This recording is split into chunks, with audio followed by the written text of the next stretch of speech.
میں نے عرض کیا کہ اسباب تو بہر امتحان کے لیے ہیں، اس لیے اللہ تعالیٰ سے اور اس کی ذات عالی سے فائدہ اٹھانے کے لیے اس کے احکام ہیں۔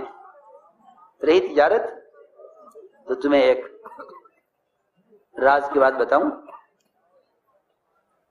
اور ایک مالدار ہونے اور اللہ تعالیٰ کے غیر سے مستغنی ہونے کا راستہ بتاؤں۔ تجارت کو کمائی کا ذریعہ مت سمجھو، تجارت کو کمائی کا ذریعہ مت سمجھو، بلکہ تجارت کو مخلوق سے اپنی حاجت کے چھپانے کا ذریعہ سمجھو۔ سمجھو،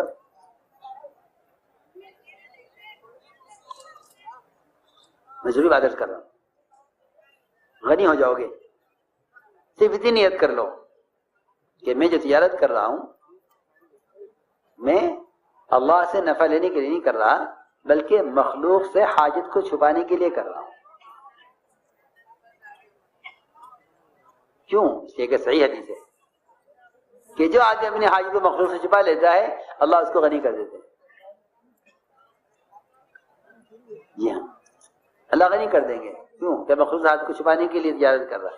ورنہ صحیح حدیث میں ہے، صحیح روایت میں ہے کہ جو شخص حلال کمائے بغیر سود کے، بغیر جھوٹ کے، بغیر غبن کے، بغیر دھوکے کے حلال کمائے،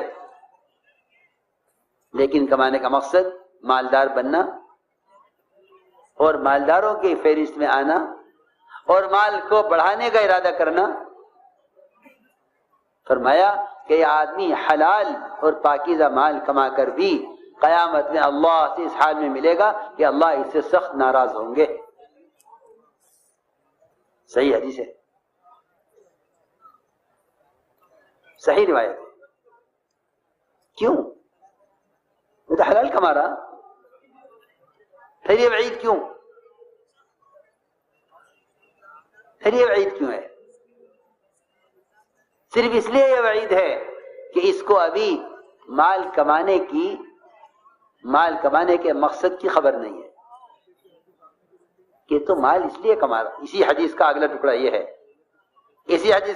یہ ہے کہ جو شخص حلال کماتا ہے بغیر سود کے، بغیر جھوٹ کے، بغیر غبن کے، بغیر دھوکے کے، بغیر کسی کا حق مارے ہوئے، اپنے گھر والوں کی ضرورت کو پورا کرنے کے لیے، ضرورت ہے، اسے بھی خواہش نہیں ہے، ضرورت، تو وہ اللہ اس حال میں ملے گا کہ اس کا چہرہ 14ویں رات کے چاند کی طرح چمک رہا ہوگا۔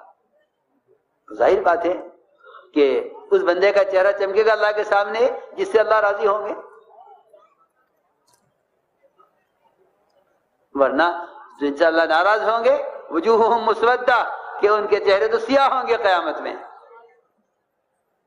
عجیب حدیث ہے کہ حلال کما کر بھی اگر مالدار بننے کے لیے، مال کو بڑھانے کے لیے تجارت کر رہا ہے تو حلال کما کر بھی اس حال ہی ملے گا اللہ سے کہ اللہ اس سے سخت ناراض ہوں گے کہ میں نے تجھے اسباب اس لیے نہیں دیے تھے کہ تو اس سے مالدار بننے کی کوشش کرے، میں نے اسباب اس لیے دیے تھے تاکہ تو اپنی حاجت کو مخلوق سے چھپائے، کیونکہ جو آدمی کچھ نہیں کرے گا لوگ کہیں گے بھائی کی مدد کرے، کچھ نہیں کرتے۔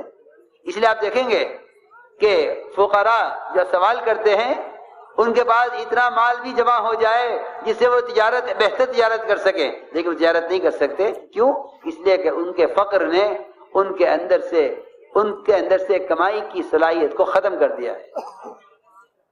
دیکھیں آپ لے کے حرمین سے یہاں تک ہر جگہ آپ کو سائل ملیں گے۔ کیوں؟